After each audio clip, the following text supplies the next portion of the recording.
Hello નમસ્કાર વિદ્યાર્થી મિત્રો, ગુજરાત એજ્યુકેશન યુટ્યુબ ચેનલ પર આપ સર્વનું હાર્દિક સ્વાગત છે। તો મિત્રો, આજે આપણે વાત કરવાના છે ધોરણ 6 વિષય પલાસ એટલે કે ગુજરાતીની અંદર દ્વિતીય સત્રની પરીક્ષાની અંદર ખૂબ જ ઉપયોગી થાય તેવું વિકાસ મૂલ્યાંકન લક્ષી અસાઇનમેન્ટનું સોલ્યુશન જોઈ રહ્યા છે।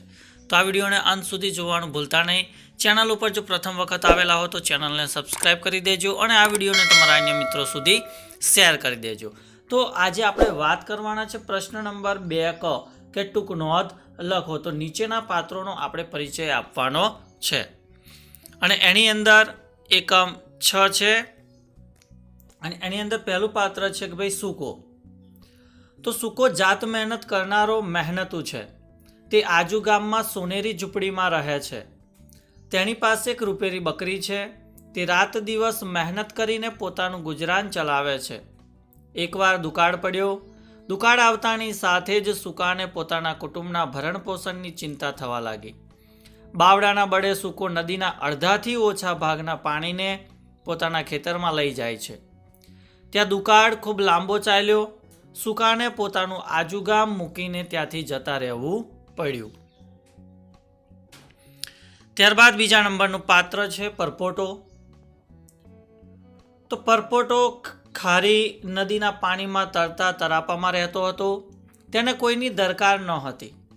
તેની દિનચર્યામાં તેના બંને મિત્રો સૂકા અને લીલા સાથે રમવું, હવાના લાડુ ખાવા અને ચંદ્રના ઉગતા પહેલાં જ બુડબુડ નસકોરા બોલાવી ઘસઘસાટ ઊંઘી જવું, આ એની દિનચર્યા હતી। એકવાર દુકાળ પડ્યો, છતાં તેને કોઈ પણ ચિંતા કર્યા વિના પોતાની એ જ દિનચર્યાને અનુસરી। દુકાળના કારણે સમય જતાં પરપોટા સાથે રમનાર કોઈ રહ્યું નહીં। એકલો પડ્યો, ઉદાસ થઈ ગયો, રડવા લાગ્યો। તેની ઉપર ચાંદાનો સુડસુડિયો નિશાસો પડ્યો અને પટાક કરતો પરપોટો ફૂટી ગયો। ત્યારબાદ ત્રીજું પાત્ર છે લીલો। તો લીલો એટલે એવો માણસ જે બુદ્ધિશાળી છે।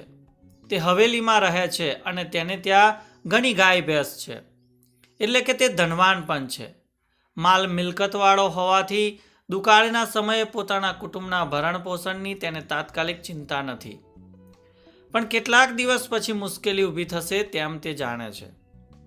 દુકાળ પડતા તેને આવનારા દિવસોની ચિંતા થાય છે।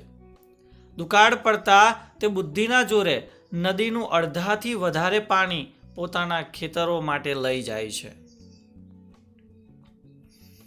ત્યારબાદ એકમ 7, એની અંદર આપણે ટૂંક નોંધ લખવાની છે અને એની અંદર પહેલું છે કે એકલવીર અભિમન્યુ।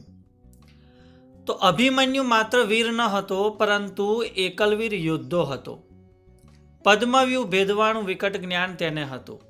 હિંમત, આત્મવિશ્વાસ અને સાહસ તેનામાં અખૂટ હતા। પદ્મવ્યૂહ ભેદવાનું બીડું તેને સહર્ષ સ્વીકારી લીધું। ચક્રવ્યૂહમાં પ્રવેશ્યા પછી તે એકલવીર યોદ્ધાએ 6 મહારથીઓને મહાત કરી દીધા, હરાવ્યા। એક વીરને છાજે તે રીતે મૃત્યુને પામ્યો। યુદ્ધ અને માનવતાના મૂલ્યોને બાજુએ મૂકીને કૌરવોએ તેનો વધ કર્યો। કૌરવોની જીત એ હાર બરાબર છે અને અભિમન્યુની હાર એ જીત સાબિત થઈ છે।